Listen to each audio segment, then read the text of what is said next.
Pointe sur Radio J, comme chaque vendredi, le président du Consistoire central de France, Élie Corchia, est avec nous en direct, en studio. Bonjour. Bonjour Ilana. Merci beaucoup d'être avec nous, Élie. On va évidemment parler de vos activités cette semaine. Mais d'abord, je voulais avoir votre réaction sur ce qui s'est passé cette semaine. Vous l'avez vu, l'incendie volontaire de l'hypercachère de la Porte de Vincennes. Qu'est-ce que ça vous inspire ? Bien sûr.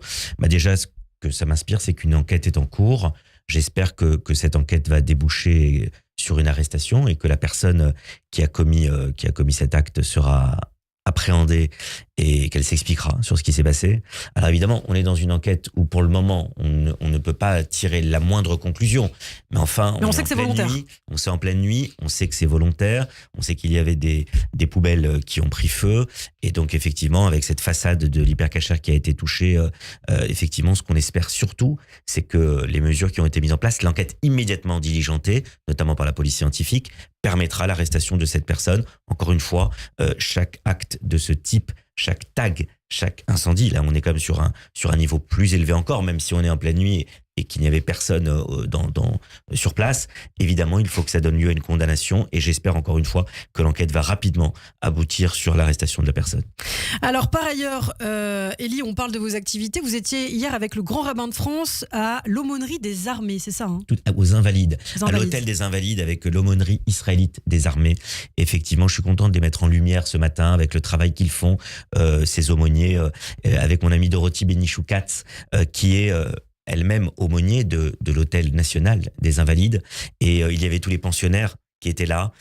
Elle a appelé ça la fête de la joie. Et j'ai trouvé ça remarquable, parce qu'on a besoin en ce moment, dans une période qui divise beaucoup, on a besoin d'inclusion, on a besoin de se retrouver. Et être avec des personnes qui sont quasi centenaires pour certains, centenaires pour d'autres. Il y avait notamment Ginette Kolinka qui était là et Esther Senot, pour parler des deux personnes qu'on fréquente et qu'on rencontre le plus, mais aussi beaucoup d'autres personnes. On a rendu hommage d'ailleurs à 6 survivants rescapés de la Shoah, qui étaient de grandes résistantes ou de grands résistants, qui sont passés par Dachau, par Mauthausen, par Bergen-Belsen notamment, qui étaient là. Et il y avait beaucoup de pensionnaires qui étaient là, des invalides qui étaient présents, le personnel soignant, le personnel administratif, certains amis représentants le Front social, Benjamin Alouche, le trésorier du CRIF, qui représentait le CRIF. Et avec le Grand Rabbin de France, avec les aumôniers, les rabbins, le Grand Rabbin Moshe Levin, d'autres rabbins qui étaient là avec nous, El Fassi, le rabbin Ederi, le rabbin Béros. Il y avait, avec ces aumôniers, une ambiance remarquable. Et ce qui m'a beaucoup touché, c'est aussi l'accueil du général Christophe de Saint-Chamas, du directeur aussi de l'hôtel des Invalides, qui ont eu à cœur de faire de ce moment un moment de grande fraternité. Ouais. Vraiment. Et Gilbert Montagnier était invité d'honneur de cet événement.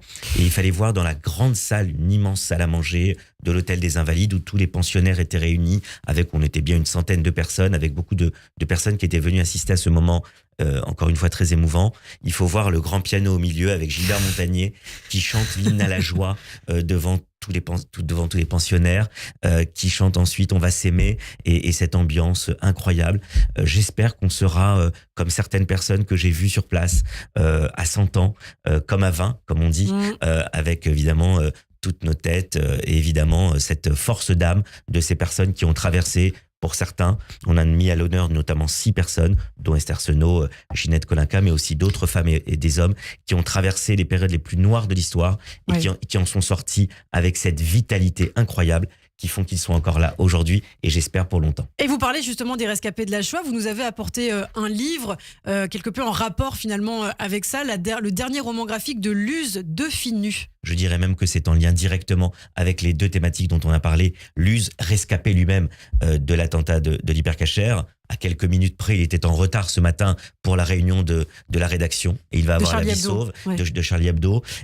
C'est un grand dessinateur. Et là, c'est évidemment le livre qui lui a valu le Fauve d'or à Angoulême. On sait que c'est la meilleure bande dessinée ou roman graphique qui est consacrée à Angoulême. De Finu, c'est un livre très original. C'est un livre très original qui raconte l'histoire d'un tableau d'Otto Müller qui vit à Berlin en 1919. Et on va suivre, si vous voulez, la vie d'un tableau. On a l'habitude de parler des rescapés, j'en parlais tout à l'heure, des survivants. C'est un tableau qui est finalement un rescapé de la période nazie.